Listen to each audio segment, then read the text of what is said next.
Oke, setelah kita belajar regresi linear sederhana, berikut uji asumsi klasiknya, kita sekarang belajar regresi linear berganda.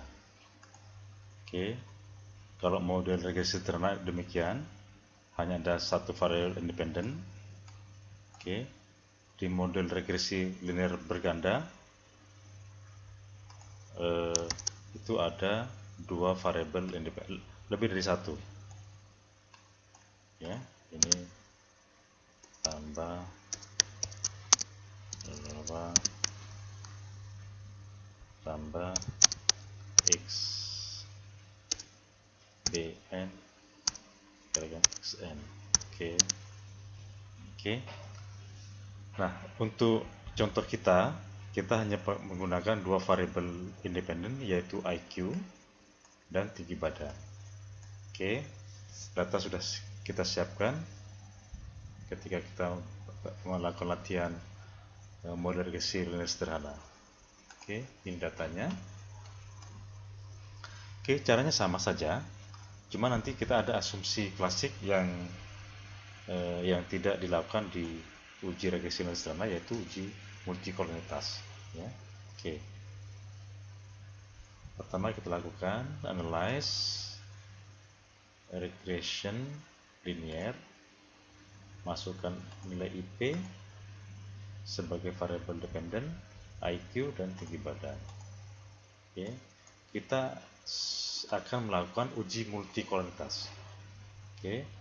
Caranya statistik di sini dicentang collinearity diagnostic. Oke, berarti kita melakukan uji multikolonialitas. Oke. Oke. Ini hasilnya. Di sini koefisien hasilnya collinearity ini uji multikolonialitas.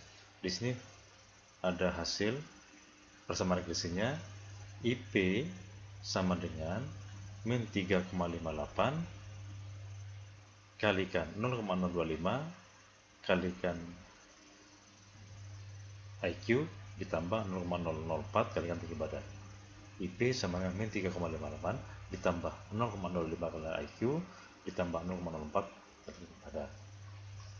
Sudah saya siapkan penjelasannya. Berikut uji multikolonialitasnya di sini. Oke. Ya, hasilnya yang pertama ini adalah sama R square, maknanya sudah saya jelaskan di regresi sederhana. Nah, ini yang belum. Uji F. Uji F dimaksudkan untuk menguji apakah variabel-variabel independen, yaitu tinggi badan dan IQ, secara bersama-sama berpengaruh signifikan terhadap variabel independen, yaitu IP. Hipotesisnya H0, variabel independen secara bersama-sama tidak berpengaruh signifikan terhadap variabel independen. Hipotesis alternatifnya berpengaruh. Dasar pengambilan keputusannya sama. Kalau signifikansi di atas 5%, H0 tidak ditolak. Di bawah 5%, H0 ditolak. Keputusannya signifikansinya di bawah 5%. Artinya variabel-variabel independen secara bersama-sama berpengaruh signifikan terhadap variabel independen. Jadi tinggi badan dan IQ secara bersama-sama berpengaruh signifikan terhadap IP. Oke, uji berikutnya adalah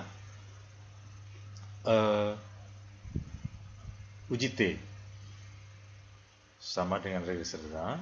Di sini disebutkan bahwa IQ secara berpengaruh signifikan karena signifikan tidak di bawah 5% terhadap IP. Tinggi badan tidak berpengaruh signifikan. Oke, kalau kita tulis persamaannya, ya, nanti detailnya Anda bisa download di situs yang sudah saya siapkan, yaitu situsnya adalah ini, konsultan. Anda bisa download file ini di sini, konsultanstatistik.com. Di sini saya hanya jelaskan sepintas. Anda nanti bisa download filenya, file contoh, file penjelasan, dan seterusnya Anda bisa download di sini. Oke, saya kembali lagi. Oke, maksudnya penjelasan ini Anda bisa download di sana. Oke, nah ini persamaan estimasinya IP ya sama dengan min 3,58 ini ditambah 0,05 kalikan IQ ditambah 0,04 kalikan IBAN. Coba perhatikan. Kalau IQ naik satu satuan, maka IP naik 0,025 dan penuhnya signifikan. Itu artinya 0,025 itu berbeda nyata dengan 0. Tidak 0 ini. Signifikan. Naik 0,025 itu signifikan, nyata. Nah, itu maknanya. Kalau tinggi badan naik 1, IP naik 0,004. Ini 0,04 itu nggak berbeda nyata dengan 0. Karena pertama nilainya kecil, kedua mungkin standar errornya yang memang sama-sama kecil. Jadi kalau IQ berpengaruh signifikan terhadap IP karena koefisien regresinya 0,25 dan standar errornya sangat kecil, ini signifikan, nyata bedanya dengan 0, bukan 0 ini. Kalau yang ini nggak berbeda nyata dengan 0, sehingga kalau tinggi badan naik, IP tidak naik. Begitu penjelasannya. Oke, berikutnya adalah uji multikolonitas.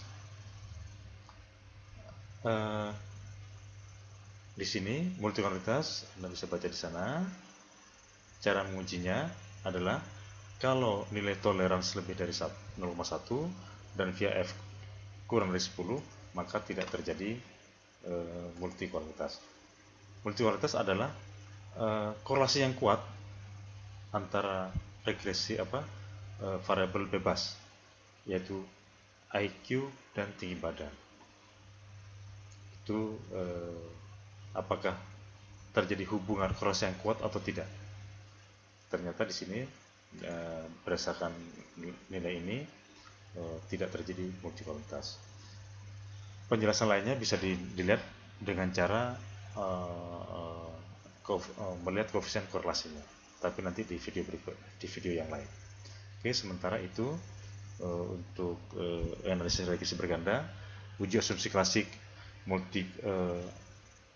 normalitas dan heterosisitas, penjelasannya sama dengan di video regresi sederhana. Sekian, terima kasih.